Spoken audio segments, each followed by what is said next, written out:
Hello friends, welcome back ಸನ್ YouTube channel. Friends, ಯಾರೆಲ್ಲ ಇವಾಗ ವಿದ್ಯಾರ್ಥಿಗಳು CET ವೆರಿಫಿಕೇಷನ್ ಸ್ಲಿಪ್ಗಾಗಿ ವೆಯ್ಟ್ ಮಾಡ್ತಾ ಇದ್ರಿ, ಅಂಥ ವಿದ್ಯಾರ್ಥಿಗಳಿಗೆ ನಿನ್ನೆ ಸಾಯಂಕಾಲ KE ಕಡೆಯಿಂದ ವೆರಿಫಿಕೇಷನ್ ಲಿಂಕ್ನ ಆ್ಯಕ್ಟಿವೇಟ್ ಮಾಡಿದ್ದಾರೆ. ಯಾರೆಲ್ಲ ವೆರಿಫಿಕೇಷನ್ ಸ್ಲಿಪ್ ಡೌನ್ಲೋಡ್ ಮಾಡ್ಕೊಂಡಿಲ್ಲ ಅಂಥ ವಿದ್ಯಾರ್ಥಿಗಳು ನೀವು ಹೋಗಿ ಡೌನ್ಲೋಡ್ ಮಾಡ್ಕೊಬೋದು. ಈ ವಿಡಿಯೋದಲ್ಲಿ ನಿಮಗೆ ಯಾವ ಥರ ವೆರಿಫಿಕೇಷನ್ ಸ್ಲಿಪ್ನ ಡೌನ್ಲೋಡ್ ಮಾಡ್ಕೊಬೇಕಂತ ಇಲ್ಲಿ ನಿಮಗೆ ತಿಳಿಸ್ಕೊಡ್ತೀನಿ. ಮೊದಲನೇದಾಗಿ ನೀವು KEಗೆ ಬಂದು CET 2026 ಅಂತ ಕ್ಲಿಕ್ ಮಾಡಿದರೆ ಅಲ್ಲಿ ಕಾಣುತ್ತೆ ನೋಡಿ ವೆರಿಫಿಕೇಷನ್ ಸ್ಲಿಪ್ ಡೌನ್ಲೋಡ್ ಅಂತ. ಅದ್ರ ಮೇಲೆ ನೀವು ಕ್ಲಿಕ್ ಮಾಡಿದರೆ ನಿಮ್ಮದು ಇಲ್ಲಿ CET ಅಪ್ಲಿಕೇಶನ್ ನಂಬರ್ ಕೇಳುತ್ತೆ. ನೀವು CET ಅಪ್ಲಿಕೇಶನ್ ನಂಬರ್ ಹಾಕಿ ಕೆಳಗಡೆ ನಿಮ್ಮದು ಪಾಸ್ವರ್ಡ್ ಎಂಟ್ರಿ ಮಾಡಬೇಕಾಗಿರುತ್ತೆ. ನಾನು ನಿಮಗೆ ಇಲ್ಲಿ ಒಂದು ಲೈವ್ ಡೆಮೋ ನಿಮಗೆ ಡೌನ್ಲೋಡ್ ಮಾಡಿ ತೋರಿಸ್ತೀನಿ ನೋಡಿ. ನಾನಿವಾಗ ಅಪ್ಲಿಕೇಶನ್ ನಂಬರ್ ಹಾಕಿ ಕೆಳಗಡೆ ಪಾಸ್ವರ್ಡ್ ಅಂತ ಎಂಟ್ರಿ ಮಾಡಿ ಕೆಳಗಡೆ ಕೊಟ್ಟಿರೋ ಕ್ಯಾಪ್ಚರ್ನ ನಾವು ಕರೆಕ್ಟಾಗಿ ಎಂಟ್ರಿ ಮಾಡಿ ಲಾಗಿನ್ OTP ಅಂತ ಕಾಣ್ತಾ ಇದೆ ನೋಡಿ, ಅದ್ರ ಮೇಲೆ ನೀವು ಕ್ಲಿಕ್ ಮಾಡಿದರೆ ನಿಮಗೆ ಒಂದು OTP ಬರುತ್ತೆ. ಆ OTP ಹಾಕಿದರೆ ನಿಮ್ಮದು ವೆರಿಫಿಕೇಷನ್ ಸ್ಲಿಪ್ ಓಪನ್ ಆಗುತ್ತೆ. ನನಗೆ ಇವಾಗ OTP ಬಂದಿದೆ, ನಾವು OTP ಎಂಟ್ರಿ ಮಾಡ್ತಾಯಿದ್ದೀನಿ. ನಿಮಗೂ ಕೂಡ ನಾರ್ಮಲ್ ಬಂದಿಲ್ಲ ಅಂದರೆ ವಾಟ್ಸಪ್ಗಾದ್ರೂ ಬರುತ್ತೆ, ಇಲ್ಲಾಂದರೆ ಮೇಲ್ಗಾದರೂ ಬರುತ್ತೆ.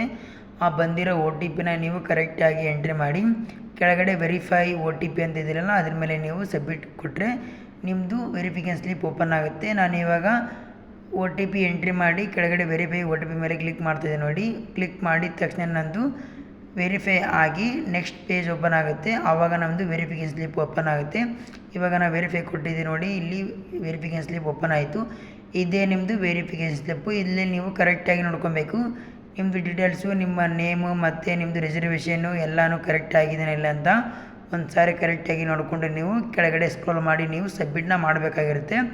ಇಲ್ಲಿ ನೀವು ಕೆಳಗಡೆ ನೋಡಿ, ಇಲ್ಲೆಲ್ಲ ನಿಮ್ಮದು ಮೇಲೆ ಡೀಟೇಲ್ಸ್ ಎಲ್ಲ ಕರೆಕ್ಟ್ ಇತ್ತು ಅಂದರೆ ಕೆಳಗಡೆ ಸೇವ್ ಆ್ಯಂಡ್ ಸಬ್ಮಿಟ್ ಅಂತಿದ್ದಾರೆ, ಅದ್ಮೇಲೆ ಕ್ಲಿಕ್ ಮಾಡಿ ಪಕ್ಕದಲ್ಲಿ ನೀವು click to download verification slip ಅಂತ ಇದ್ದಾರೆ, ಅದ್ರ ಮೇಲೆ ನೀವು ಕ್ಲಿಕ್ ಮಾಡಿದರೆ ನಿಮ್ಮದು ವೆರಿಫಿಕೇಷನ್ ಸ್ಲಿಪ್ ಡೌನ್ಲೋಡ್ ಆಗುತ್ತೆ. ನಾನು ಇವಾಗ ಡೌನ್ಲೋಡ್ ಮಾಡಿ ನಿಮಗೆ ತೋರಿಸ್ತೀನಿ ನೋಡಿ ಯಾವ ಥರ ಇರುತ್ತೆ ಅಂತ.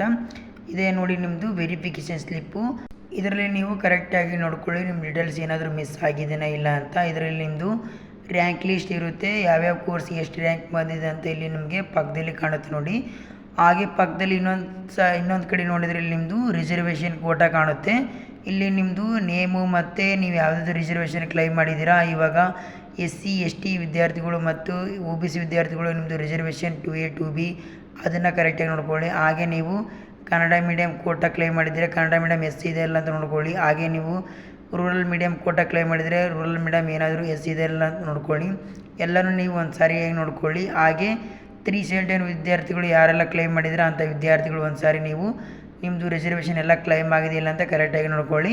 ಎಲ್ಲ ಸರಿಯಾಗಿದ್ದರೆ ನೀವು ಪ್ರಿಂಟೌಟ್ನ ತಕ್ಕೊಳ್ಳಿ. ಅಕಸ್ಮಾತ್ ಏನಾದರೂ ಮಿಸ್ಸಿಂಗ್ ಆಗಿತ್ತು ಅಂದರೆ ಮತ್ತೆ ನೀವು ಎಡಿಟಿಂಗ್ ಆಪ್ಷನ್ಗೆ ಹೋಗಿ ಎಡಿಟಿಂಗ್ ಮಾಡಿ ಮತ್ತೆ ನೀವು ಸಬ್ಮಿಟ್ ಮಾಡಿದರೆ ವಿತಿನ್ 2 ಡೇಸ್ ಇಲ್ಲಾಂದರೆ 1 ಡೇ ಒಳಗಡೆ ನಿಮ್ಮದು ಅಪ್ಡೇಟ್ ಆಗುತ್ತೆ. ಆವಾಗ ನೀವು ಡೌನ್ಲೋಡ್ ಮಾಡ್ಕೋಬೋದು. ಆಮೇಲೆ ನೀವು ಇದರಲ್ಲಿ ಇನ್ನೊಂದು ನೋಡ್ಕೊಬೇಕು, ಮೇಲ್ಗಡೆ ಕಾಣ್ತಾ ಇದೆ ನೋಡಿ ಆಪ್ಷನ್ ಎಂಟ್ರಿ CET ನಂಬರ್ ಅಂತ. ಮುಂದ್ಗಡೆ ನಿಮಗೆ ನಿಮ್ಮದು CET ನಂಬರ್ ಕಾಣ್ತಾ ಇದೆ, ಅದನ್ನು ನೋಡ್ಕೊಳ್ಳಿ. ಅದೇ ನಿಮ್ಮದು CET ನಂಬರು, ಅದ್ರ ಮುಖಾಂತರ ನೀವು ಆಪ್ಷನ್ ಎಂಟ್ರಿ ಮಾಡೋದು. ಅದ್ರ ಮುಖಾಂತರ ನೀವು ನಿಮ್ಮ ಕಾಲೇಜ್ ಸೆಲೆಕ್ಷನ್ ಆಗಿದೆಯಾ ಇಲ್ಲ ಅಂತ ನೀವು ಅದ್ರ ಮುಖಾಂತರ ನಿಮ್ಮ ರಿಸಲ್ಟ್ನ ಚೆಕ್ ಮಾಡೋದು. ಅದನ್ನೆಲ್ಲ ಕರೆಕ್ಟಾಗಿ ನೋಡ್ಕೊಳ್ಳಿ. ಟೋಟಲಾಗಿ ನೀವು ಎಲ್ಲನೂ ಒಂದು ಸಾರಿ ಕರೆಕ್ಟಾಗಿ ನೋಡ್ಕೊಳ್ಳಿ. ನೀವೆಲ್ಲ ಏನೆಲ್ಲ ಕ್ಲೈಮ್ ಮಾಡಿದ್ದೀರಾ, ಯಾವ್ಯಾವ ರಿಸರ್ವೇಷನ್ ಕೋಟಾ ಕ್ಲೈಮ್ ಮಾಡಿದ್ದೀರಾ ಅಂತ ಎಲ್ಲನೂ ಒಂದು ಸಾರಿ ಕರೆಕ್ಟಾಗಿ ನೋಡಿಕೊಂಡು ನೀವು ಪ್ರಿಂಟೌಟ್ನ ತಕ್ಕೊಳ್ಳಿ. ಹಾಗೆ ಯಾವ ವಿದ್ಯಾರ್ಥಿ ಕೂಡ ಭಯ ಪಡ್ಕೊಳಕ್ಕೆ ಹೋಗಬೇಡಿ. ವೆರಿಫಿಕೇಷನ್ ಸ್ಲಿಪ್ ಡೌನ್ಲೋಡ್ ಆಗ್ತಾ ಇಲ್ಲ, ಸರ್ವರ್ ಬರ್ತಾ ಇಲ್ಲ ಅಂತ ಒಂದೆಲ್ಲ 2 ಸಾರಿ ಟ್ರೈ ಮಾಡಿ ಬಂದೇ ಬರುತ್ತೆ, ಓಪನ್ ಆಗೇ ಆಗುತ್ತೆ. ಭಾಳಷ್ಟು ಜನ ವಿದ್ಯಾರ್ಥಿಗಳು ಟ್ರೈ ಮಾಡೋದ್ರಿಂದ ಅದಕ್ಕೆ ಸ್ವಲ್ಪ ಸರ್ವರ್ ಬ್ಯುಸಿ ಆಗಿದೆ. ನೀವು ಫ್ರೀ ಇದ್ದಾಗ ಟ್ರೈ ಮಾಡಿ ವೆರಿಫಿಕೇಷನ್ ಸ್ಲಿಪ್ನ ಡೌನ್ಲೋಡ್ ಮಾಡ್ಕೊಳ್ಳಿ.